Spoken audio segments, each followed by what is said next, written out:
Hola, en esta cápsula vamos a ver lo que son las decisiones económicas. Una vez que se realiza en las actividades económicas, la producción, el consumo y la acumulación, significa que previamente se han tomado decisiones al respecto, que tienen que ver fundamentalmente con la asignación de recursos para la producción y la distribución del producto entre el consumo y la acumulación.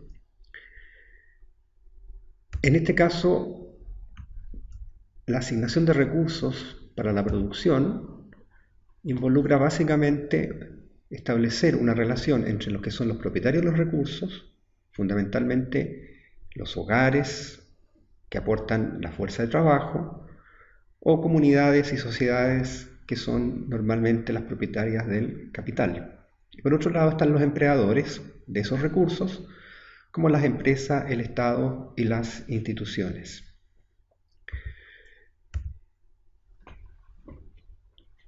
El empleo de estos recursos determina las posibilidades de producción, ¿no? El pleno empleo de estos recursos, ¿no? Vale decir, cuando todos ellos no son ocupados en la producción, se llega a lo que se define como el límite de las posibilidades de producción. Por lo tanto, estaríamos en una situación de pleno empleo. Y eso define, ¿no?, el carácter de eficiencia en la producción, ¿no? Vale decir, en la producción se es eficiente cuando se alcanza el pleno empleo y por lo tanto se llega al límite de las posibilidades de producción.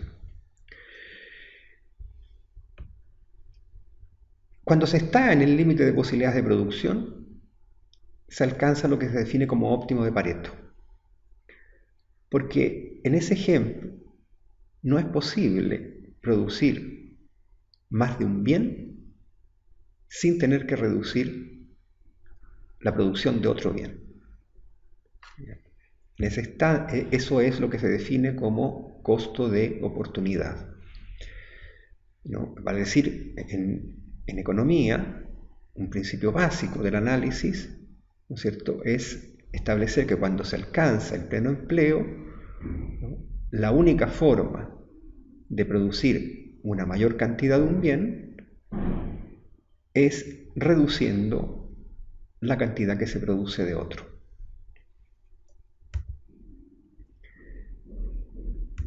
En el caso de los recursos naturales, la asignación no está mediada por ningún tipo de transacción, por cuanto se supone normalmente que son de dominio común. Vale decir, cualquier persona, con el capital y el trabajo necesario para explotarlo, ¿no?, puede hacer uso de estos recursos, ¿ya?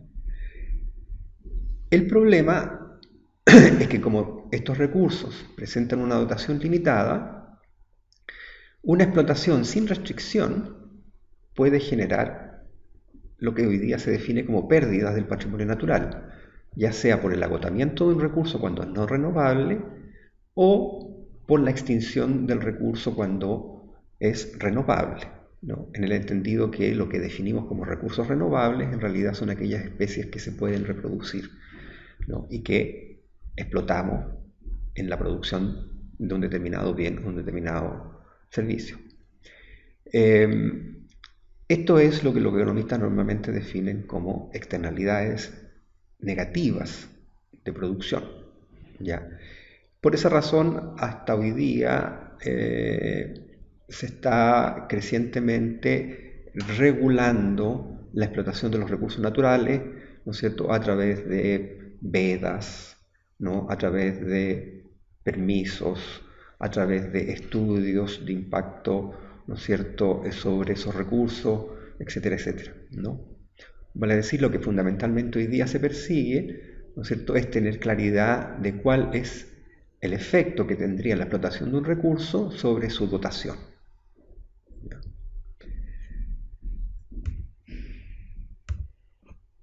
En el caso de los recursos renovables, ¿no es cierto?,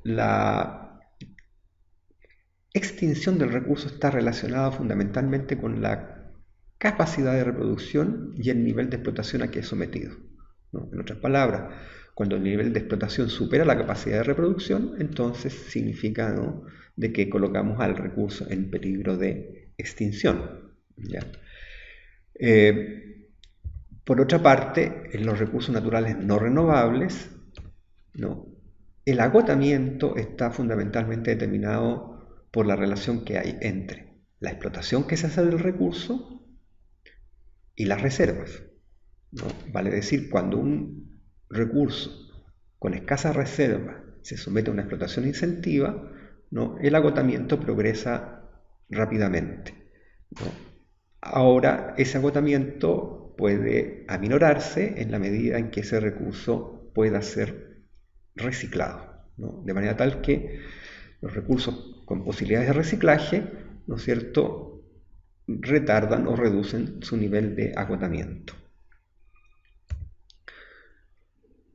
En el caso del empleo de los factores productivos, tienen que mediar transacciones entre el propietario del factor y el empleador de ese factor, ¿no? En el caso del trabajo, estas transacciones se hacen a través del mercado del trabajo, ¿no?, en el que fundamentalmente lo que se hace es definir la jornada de trabajo y el salario.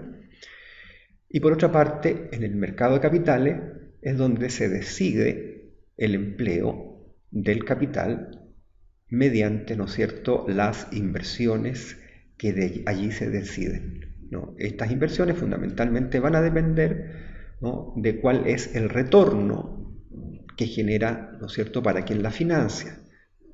Ese retorno está dado fundamentalmente por los intereses, las rentas y las utilidades, ¿no?, dependiendo de la forma en que se participa en el financiamiento de la inversión, ¿no? Intereses por aquellos que prestan recursos, rentas por aquellos que aportan bienes, ¿no?, que son arrendados, y por otro lado, ¿no es cierto?, por aquellos que aportan recursos a través de un negocio y que por lo tanto son propietarios del mismo y tienen derecho a las utilidades que generen, ¿ya? De esta manera, tanto en el mercado del trabajo como en el mercado de capitales, se determina el empleo y la remuneración de los factores productivos. En el caso de la fuerza de trabajo, la remuneración del trabajo está normalmente asociada a sus niveles de productividad. En este caso, la productividad determina fundamentalmente la relación que existe entre el empleo de la fuerza de trabajo y el producto que se alcanza. En otras palabras, mientras mayor sea el producto alcanzado con una determinada dotación de fuerza de trabajo, su productividad va a ser mayor, y viceversa. Aquí tenemos datos sobre la productividad del trabajo en Chile y la remuneración, ¿no es cierto?, para el año 2009, en donde nos podemos dar cuenta de que, por ejemplo, ¿no?, la actividad donde hay mayor nivel de remuneración es la minería, ¿no es cierto?, y es a su vez la actividad en la cual se logra la mayor productividad, ¿ya?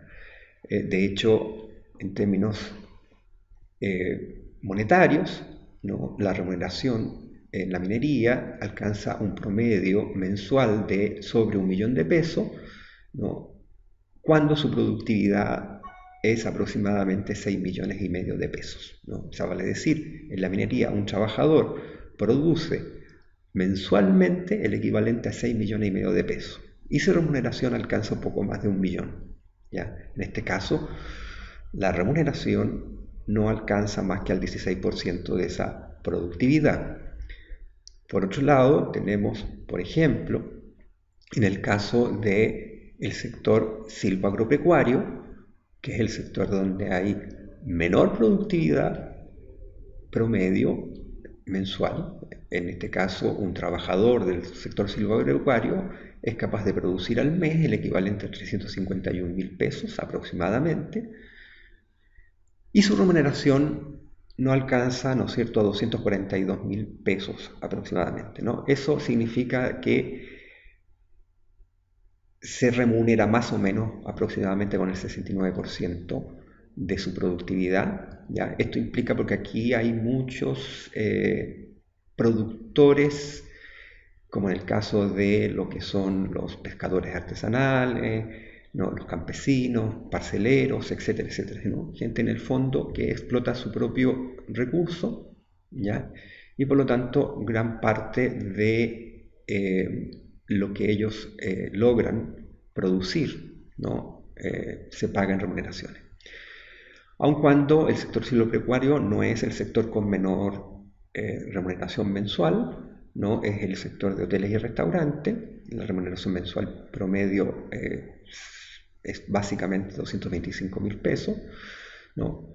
Cuando su productividad promedio es de 470.000, ¿no? Aquí hay aproximadamente un 48% de los recursos del producto que genera el trabajador se va a remuneraciones, ¿no? Esto porque en este caso hay, ¿no es cierto?, probablemente una parte importante de inversión en infraestructura que va a tener que ser remunerada también, ¿no? En general, lo que podemos establecer, ¿no es cierto?, es que en una economía en donde la fuerza de trabajo se transa a través del mercado, ¿no es cierto?, las remuneraciones van a tender a determinarse por el nivel de productividad de la fuerza de trabajo. En aquellos sectores donde la productividad de la fuerza de trabajo es mayor, la remuneración va a ser mayor, y en aquellos sectores donde la productividad de la fuerza de trabajo es menor, la remuneración va a ser menor. En el caso del capital sucede básicamente lo mismo, ¿no? En el sentido de que, en este caso, la remuneración del capital está dado por su rentabilidad, ¿ya? Aquí tenemos también datos para Chile, ¿no? Respecto de cuál es el stock neto de capital fijo que se ocupa en cada actividad productiva y cuáles son los excedentes del capital que se logran en esa misma actividad, ¿no? Aquí, por ejemplo, nos encontramos que el mayor empleo del stock de capital fijo ocurre en los servicios sociales, comunitarios y personales, ¿ya? Seguidos por la minería, ¿ya? Ahora, no obstante, el excedente del capital que se logra en los servicios sociales, comunitarios y personales, ¿ya?, es solo un 6% de ese stock, ¿no? Vale decir, remunera bastante poco. Y esto fundamentalmente porque aquí se encuentra gran parte de lo que podríamos llamar servicios que se dan a través del sector público, como la educación, la salud.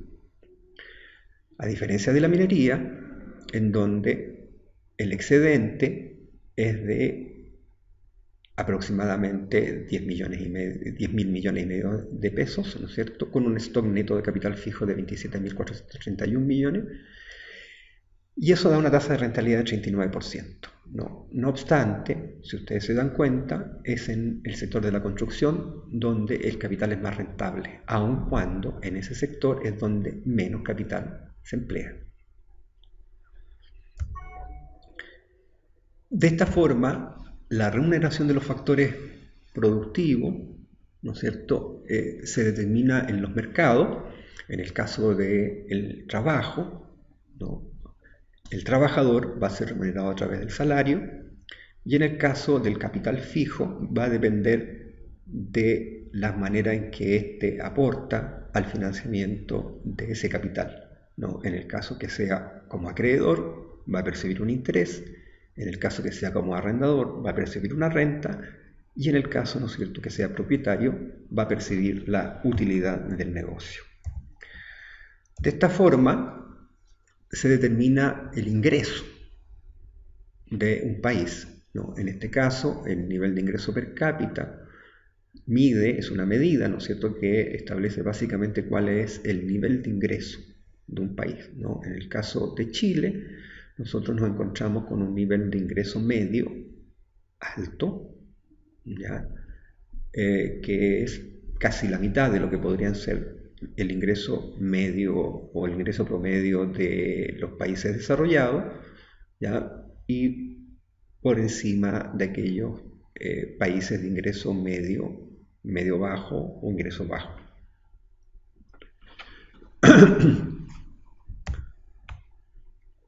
Este ingreso se distribuye entre la remuneración del trabajo y el excedente del capital. No obstante, parte de ese ingreso, ¿no?, es transferido al Estado a través de los impuestos indirectos, ¿no? La remuneración del trabajo corresponde, ¿no es cierto?, a todas las personas que son empleadas en sus competencias, ¿no es cierto?, para la producción de bienes, desde los gerentes, directores, ejecutivos, pasando por empleados y obreros, jornaleros, temporeros, profesionales independientes, trabajadores por cuenta propia, servicio doméstico. Por otra parte, los excedentes del capital los perciben, ¿no es cierto?, los empresarios, socios o accionistas de empresas, ahorrantes, inversionistas, participantes de fondos mutuos y fondos de inversiones, cotizantes de fondos de pensiones. Y los impuestos indirectos, ¿no es cierto?, que son fundamentalmente impuestos al valor agregado, los impuestos específicos, como por ejemplo el combustible, el tabaco, el alcohol, ¿no?, los derechos de aduana o aranceles, y a eso también habría que restarles, ¿no es cierto?, lo que percibimos como subsidios indirectos, como por ejemplo los subsidios que percibimos en el transporte, en la educación, en la salud, etc. En el caso de Chile, aproximadamente sobre el 40% del ingreso se distribuye como remuneración del trabajo, ¿ya?, y aproximadamente entre el 58 y 59% se distribuye como excedente del capital. La distribución factorial del ingreso, vale decir, la remuneración del trabajo más el excedente del capital, finalmente es distribuido entre los hogares del país, lo cual determina entonces la distribución familiar del ingreso.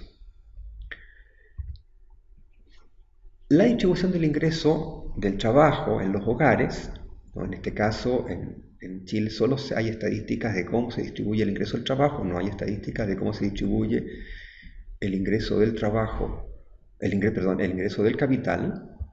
En este caso, la distribución del ingreso, ¿no es cierto?, se mide a través de encuestas que hace el Ministerio de Desarrollo Social, a través de la encuesta CASEN, ¿no? En el caso concreto, aquí tenemos una tabla que nos indica cómo se distribuye el ingreso en Chile por deciles. En el caso, ¿no es cierto?, del primer decil, que comprende al 10% de las familias con menores ingresos, en el año 2011, estas familias percibían el 1,1% de los ingresos del país. En cambio, en el décimo decil, las familias, vale decir, con el 10% de las familias con mayores ingresos, ellas percibían el 39,1%. Vale decir, hay una relación bastante grande, ¿no es cierto?, entre el ingreso que perciben las familias de más bajo ingreso y el ingreso que perciben las familias de más alto ingreso, ¿no?, aproximadamente con un indicador de casi 39 veces más. Esto indica en realidad fundamentalmente que estamos frente a una distribución relativamente inequitativa del ingreso, lo cual se puede visualizar a través de la curva de Lorenz, que es una gráfica que básicamente lo que muestra es, ¿no es cierto?, la distribución del ingreso entre los hogares, ¿no? Aquí tenemos, por ejemplo, en un eje, en el eje vertical, el 100% del ingreso, y en el eje horizontal el 100% de las familias, ¿ya? Entonces, si ustedes se dan cuenta, la línea azul que atraviesa desde cada uno de los vértices es lo que podría llamarse la curva, la línea de equidad absoluta, vale decir, en esa línea, ¿no?, un 10% de la población, de las familias, recibiría un 10% de los ingresos, un 20% de las familias recibiría un 20% de los ingresos, y así sucesivamente hasta llegar al 100%. Pero eso, como eso en la práctica no ocurre, ¿no es cierto?, las líneas que tenemos abajo nos muestran cómo es efectivamente la distribución del ingreso, ¿ya? La línea roja, por ejemplo, muestra cómo se distribuye el ingreso en el año 1990, ¿ya?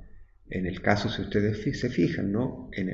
La línea, en el eje horizontal, si nos vamos al 10%, ese 10% recibía, ¿no es cierto?, un 1,4%, ¿ya? Por lo tanto, queda más o menos muy alejado de la línea de equidad absoluta, ¿no? Si sumamos los dos primeros deciles, vale decir con un 20%, sigue estando bajo la línea de equidad absoluta, y así sucesivamente, ¿no es cierto?, conformándose lo que se llama curva de Lorenz, ¿no?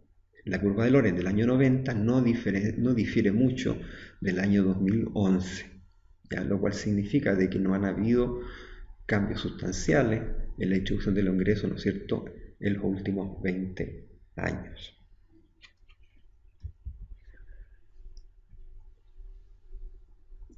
La segunda decisión económica relevante, ¿no?, para la realización de las actividades de la producción, el consumo y la acumulación es la distribución del producto entre el consumo y la acumulación. Una vez que se han realizado la asignación de recursos y se ha, por lo tanto, alcanzado un cierto producto, se debe decidir cuál es el destino que tiene ese producto. El dilema de la distribución del producto entre el consumo y la acumulación es que cuando decidimos consumir, vale decir, cuando la mayor parte del producto se destina al consumo de la población, mejora el nivel de bienestar presente. Sin embargo, un mayor nivel de consumo va a estar asociado a un bajo nivel de inversión.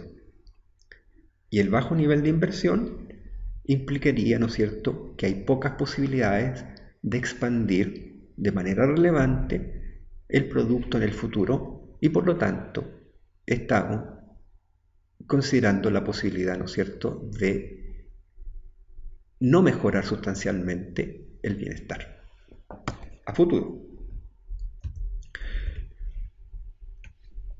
Esto porque la inversión está determinada por el nivel de ahorro. En el fondo, el ahorro es aquella parte del producto que no se destina al consumo, ¿no? Toda inversión involucra necesariamente un sacrificio del consumo, ¿no? Ahora, los agentes ahorrantes en un país, ¿no?, son normalmente, ¿no es cierto?, los empresarios socios y accionistas de empresas, los propietarios de bienes de alquiler, los tenedores de bonos y letras hipotecarias, los cuentaahorristas y depositantes, los participantes en fondos mutuos de inversiones y vivienda, los cotizantes de fondos de pensiones, los organismos del Estado a través de la Tesorería y el Banco Central, y acreedores externos e inversionistas extranjeros, ¿ya? Todos ellos, en el fondo, tienden a ofrecer sus ahorros a través del mercado de capitales, ¿ya? Y es en este mercado entonces en donde se decide el nivel de inversión, ¿no?, asociado fundamentalmente a los niveles de rentabilidad que ofrece, ¿no? En otras palabras, mientras mayor sea la rentabilidad de una inversión, ¿no es cierto?, hay mayores posibilidades de financiamiento de la misma y por lo tanto mayores posibilidades de que se destine el ahorro a su realización, ¿ya? Mientras mayores niveles de inversión hacemos, significa que hay menos posibilidades de gastar en consumo. El proceso de ahorro e inversión, en el fondo, involucra básicamente la idea de que quienes ahorran, ¿no?, financian la inversión. El financiamiento de la inversión permite la expansión del producto. La expansión del producto aumenta el empleo. El mayor empleo proporciona mayores oportunidades de consumo. El mayor consumo, ¿no es cierto?, genera mayor bienestar futuro, ¿ya? Por otro lado, también quienes financian la inversión se hacen propietarios del capital y por lo tanto van a obtener los retornos por los excedentes del capital. Y un mayor retorno por excedentes del capital va a generar mayores oportunidades de consumo. En otras palabras, la inversión va a permitir que tanto quienes la financian como quienes son empleados por esas inversiones, ¿no es cierto?, van a tener mayores oportunidades de consumo y por lo tanto mayor bienestar futuro. La expansión del producto, ¿no?, genera entonces lo que llamamos el crecimiento económico, ¿no? El crecimiento económico, en otras palabras, no es más que el aumento que se produce en el producto de año en año. Y eso está asociado normalmente a aumento del empleo.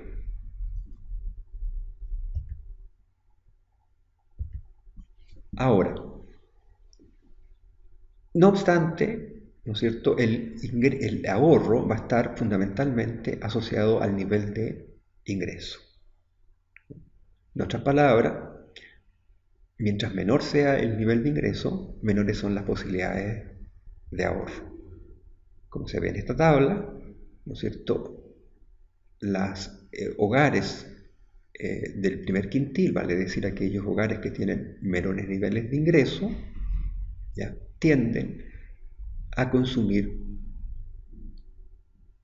en mayor nivel que su ingreso, lo cual genera un endeudamiento neto, ¿ya? En otras palabras, aquí aproximadamente lo que se está diciendo es que un tercio, ¿no es cierto?, del consumo que tienen estas familias de bajos ingresos es financiado mediante deuda, ¿ya? En el caso de las familias del quintil de más altos ingresos, ¿no?, claramente su nivel de consumo promedio está por bajo el nivel de ingreso promedio y por lo tanto son capaces de generar un nivel de ahorro sustancial, ¿no?, que es equivalente aproximadamente al 29% de su ingreso, ¿ya? Solo también las familias del cuarto quintil generan un ahorro que es bastante reducido. Podríamos decir que en este quintil de ingreso, ¿no es cierto?, hay una relación más o menos de equivalencia entre el ingreso promedio y el consumo promedio mensual, ¿ya? En definitiva, ¿no es cierto?, las posibilidades de ahorro están determinadas por el nivel de ingreso, de manera tal de que mientras más bajo sea el nivel de ingreso de un país, menores posibilidades de ahorro, menores posibilidades de inversión, menores posibilidades de crecimiento económico y por lo tanto menores posibilidades de mejorar la situación del bienestar de la población, ¿no? Esto es lo que algunos economistas llaman el círculo vicioso de la pobreza, ¿no? Y la idea fundamental es que, ¿no es cierto?, se pueda convertir este círculo vicioso en lo que podría definirse como un círculo virtuoso, ¿no? Vale decir, como mediante mayores niveles de ahorro, que podrían provenir del exterior, por ejemplo, ¿no?, se revierte la situación, generando mayores niveles de inversión que elevan el producto y por lo tanto las posibilidades de mayores bienestar en el futuro. Esta es la presentación de lo que son las decisiones económicas. Muchas gracias.